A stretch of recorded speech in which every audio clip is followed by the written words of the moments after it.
Welcome to Road to Billions podcast, the mentality of an entrepreneur. With your host, Moise Bertrand. Hey, what's up, everybody? It is your host, Moise Bertrand of RTB Podcast. I appreciate you guys for listening on Road to Billions podcast. I didn't drop a podcast in a minute, man. It feels like I was changing servers and everything, and in the midst of me changing the servers, it kind of made all the streams unavailable for people to listen. So, but I do know you guys checked in because people did ask me, hey, what's going on? And I kind of felt like, man, what's going on? But, that's taken care of. And if you guys are hearing this now, we back on road. It's like Drake said, you feel me? So shout out to me and shout out to you guys first and foremost. But, yeah, man, September was a very much eye-opening month for me. I kind of went through so much in September to a point where, I was only really connecting myself more so to my divine and to God. I was always praying to Him so much over these last couple of weeks and days because it was so many things that was coming at me at once. I felt like, man, I'm like, damn, there's a lot of stuff going on. I blame the Mercury retrograde, man. That bullshit right there kind of fucked up a lot. Well, I'm not even gonna say fucked up. I'm just gonna say it kind of delayed a lot of things, but everything always works out for the better. And everything is always going to get better than I anticipated. So, that's the only thing I manifest in growth. If you feel like anything is going wrong in your life or any delays, listen, look at that as a point for you to step back a little bit and just look at the whole scene and the scenery, just look at the whole objective of what's going on and, take some time to listen to yourself. I'm a person who, if I feel like I got to take care of things and people don't really understand the way of life I'm living, is not for me to make them understand. I know what works best for me, and what works best for you isn't going to work for me. And like, we all have interchangeable gifts and lessons that we have to learn, but we all have to learn them on our timing. And how you deal with it, how you react to it, how you go about it is very certain about how the outcome of your whole life is going to be, how your reality is going to eventually manifest. And, I always told people, like, I was faced with adversity a lot. Like, I didn't come from a very wealthy family. My mom was one of those ones where she bust her ass, and I see my mom do it all. I'm always shout her out. See my sister do it all. Very good woman. See my dad, but my dad, he didn't really have everything figured out, but he was a great guy. He was a great guy and a great dad, and very much still love him and everything like that. But, my mom really showed me that grit and that perseverance takes you further than everything in life. And she always tell me, man, you better read your Bible, man. I don't care what you got going on, read your Bible. And, I read my Bible every morning. I read my Bible every night. And I just like recite verses and stuff like that throughout the day now, because I understand like the power of the mind is so crazy, and tongue is so crazy to a point where you could believe that you're a millionaire in a year or two. You could become a millionaire just based off believing, and you still having your everyday life, but you're constantly manifesting what to do different. And then you're just going with the steps that you feel like your intuition is guiding you. And eventually you will reach that goal if you continuously put that energy in. But, I just want to tell you guys, like, September was one of those months where I learned a lot about myself. I learned about perseverance. I learned about more of a positive thinking mindset, man. My back was against the wall, you guys, like on some real shit. And I'll talk about that later on the line, like what happened and stuff like that when everything's said and done. But, I'm always in the brink of discovery. I'm always in the brink of exploration. I'm always in the brink of innovation. And I always get to the peak of it. And when I get to the peak, I see everything. And when I see everything, I want to see more of what else there is out there. And, I kind of understood that sometimes it's okay to get to the peak and then sit there for a while and just bask in the moment, bask in the environment, bask in the accomplishment. So that was one of the things September taught me as well, just like, because I had my birthday and I felt like my birthday was one of the best days, like this past birthday, man. I appreciate everybody who came out and everybody who showed support and love, man, and everybody who wished me a birthday. But, I was always in the realm of, because this year I wanted to celebrate my birthday with people, and I just wanted to have a more so homey vibe to my birthday. And I kind of took that approach, and I felt like it was one of the best birthdays because I did what my intuition wanted me to do. And I didn't really force myself to go do something I didn't want to do. I didn't force myself to go make myself look like I was enjoying my birthday. I wanted something that I could genuinely say I had a great birthday with just the comfort of my own self. And September taught me a lot, man. September also taught me just to make sure you're always speaking the things you want into existence and making sure that you always stay disciplined. You know, as a guy, you know, guys, we kind of fall victim to like pussy and shit like that. A lot of people don't understand, like a lot of guys don't have sex discipline with themselves. They can't practice semen retention. They can't practice mental discipline, or they don't have the mental capacity to wrap their mind around like you have something in your sperm, obviously, that controls and makes life. Like literally, bro. Like, so you have to take that not with a grain of salt. You know how I always tell you guys a grain of salt? No, I'm talking about a fucking bag of bricks, you know? Take that like that, man, because that shit will hit you hard as fuck. And when I say a bag of bricks, you will see if you can't control your sex, you will be fucked up, and you will have a lot of shit going on with yourself. And you just got to really practice that, because at the end of the day, like, you have something that creates life and creates follicles and also helps you with your skin. And not only that, you're giving away life force, bro. So I try to tell guys, like, if you need to go through things that you necessarily don't have to engage in sexual activity for, you becoming mentally stronger and disciplined by the day.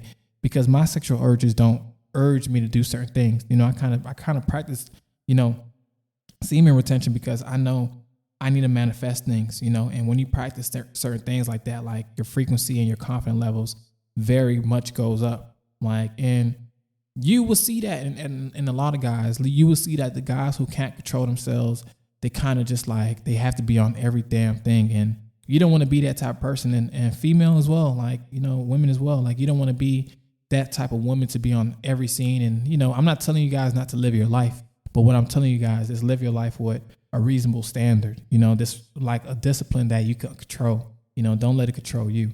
And that was one of the lessons I kind of learned. You know, I kind of read more into about it because, you know, Kevin Gates and Big Sean was talking about it, and just other people who just talks about, you know, just practicing certain things that a lot of people don't consider sacred. They kind of abuse it. So that was a lesson I was learning as well. And just sitting back and enjoying the moment, enjoying what was going on, because I was sitting here, man, and I was like, damn, like, it's a year that I became an entrepreneur. Like, I mean, not a year I became an entrepreneur. I've been in Atlanta for a year being an entrepreneur. And I was like sitting back and I was like, damn, reflecting. I'm like, appreciate you, God, like real nigga shit.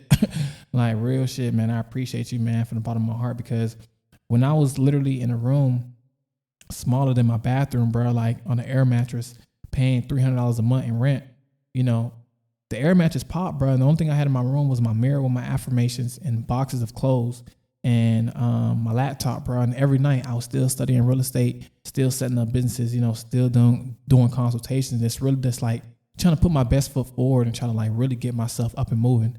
And I kind of had a tear of joy like over these last couple months and days and weeks, just off the face of like, damn, bro, like I really came from this to this, and I want to make my parents proud. You know, my parents are always going to support me. They always telling me like what I felt. They always looked at me like I'm not a trouble child.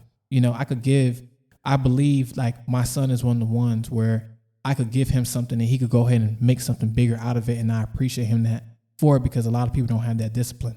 And that's why I always tell myself like I'm manifesting to get my mother a crib and get her everything she wants, because I just understand the sacrifices she made for me to do certain things, like go to college and just have a mindset a lot of people may not be blessed with, you know. And then my sister as well, shout out to her, man, always making sure I'm supporting in every way possible, because at times I don't have it all together, and she's always reminding me like, bro, listen, you under 30 doing this, bro. Like, you doing shit like a lot of people don't do. And, you know, I kind of take that and I remember like, this is really what I manifested. So I'm always in a realm, like always giving others encouragement and motivation, because I know how it is to feel at the bottom. I know how it is to not have nothing. I know how it is to have like everybody turn their back on you. I know how shit feels. Like, a lot of people may not understand, but I had people do me wrong. Like, and I understand that I forgave not them, but I forgave me for the situation, you know? So I kind of look at life like it's always a marathon and it's not a race. It will never be a race to me. Like, I don't care if somebody has the same amount of followers than me, but they might be richer than me. I don't care if somebody's the same age than me, they might be richer than me. I'm on my own journey, because at the end of the day, like, all I could do is be me, and I can't be somebody else, because I'll be lying to myself. And if you try to be somebody else, like who are you really? Like, you're just a fucking robot at that point, because you're mimicking something else. So I feel like being authentic and, speaking to you guys in my podcast and giving you guys the inside look about what's going on in my life, it gives you guys a better perspective, like who am I as a person? What type of guy and man am I, like, overall? And I consider myself solid in the general, bro, like real nigga shit. Like, people may not understand, like, there's a lot that goes into being a leader. There's a lot that goes into being a boss. And I don't even consider myself a boss. I consider myself a leader and an innovator and a motivational person, like someone who would just be a trailblazer for others to go ahead and walk in the path. And I'm okay with just others following me, and I'm okay with leading the path. Because, when you're leading the path, you have to just be able to take the risk and be able to take things forefront. Like, you don't have time to see anything before it happens. Soon it happens, you right there. You got to be able to think and mitigate your thoughts effectively into something that's going to create not only abundance for yourself, but a way of life for others. And, I kind of stay in my own world, in my own lane, because I just want to take care of what I need to take care of in order to do what I have to do. And, I'm aspiring to be a philanthropist real soon. I do philanthropy at work already. Like, I always make sure I take time out to go ahead and feed the homeless and give money out to the homeless. It's not something I broadcast on Instagram. You guys will never see me do it. But as far as like maybe starting a nonprofit, that could be something I very much see for myself in the future. So that's in the forecast, and everything else is just follow suit. And I'm not even really going to tell too much about the plans, but like I said, you guys, it's been an amazing journey, man. Like, I've been really been in my bag, just focusing on mental health and mental discipline and strengthening my mental condition. And just really sitting in myself, man, just understanding who I am as a person, and just wanting others to feel like they don't have to just be somebody different to walk in a room and then come out that room like reverting back to that person they were before they walked in the room. I don't want you to be that person. I want you to be that person. You walk in the room the same way you walked in the room, and you walk the same way out of it. Yeah, the emotions may be different. You might walk in the room with no money, and then you walk out the room $100 million, and like you got $100 million in your account. I mean, and the emotion is high, is very much ecstatic and joyful. So I want you guys to always keep your head up. Like, even though you might not have everything figured out, remember, like, this is a marathon, bro. It's like, it's not a race. You feel me? I don't care if you could always go back to school, but your gifts and passions that could tap into riches and abundance for you isn't going to always be there. Like, you're eventually going to get old, and you're eventually not going to be able to do the certain things that you wish you could do. As bad as people may say, oh yeah, you could do it. Come on, bro. Be realistic. Like, be realistic. You feel me? But I'm not going to tell you guys be realistic and stuff like that, because I'm not the one to judge. But I'm at the same time, like, this know thyself. You feel me? Just know yourself and know what you're capable of and know what you're really going to put work in. If you say you're going to be a 60-year-old tennis player, you could do that. But at the end of the day, like, know yourself. And if you really want to do that, do you really want to continue yourself into, okay, I'm going to do it at 60. Why not do it now? I don't have time. You do have time. You have time to go to the club every weekend, so you can have time to go play some tennis. You have time to, shoot some hoops. You could go ahead and you could still play overseas. Like, you don't have to cancel your dreams because other people are living it out for you.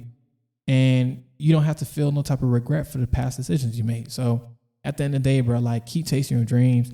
Keep elevating, keep growing. Like, let others know, like, they only gonna see what you're doing. And at the end of the day, man, I appreciate you guys for listening to Road to Billions podcast. It's been an amazing journey. I thank you guys so much.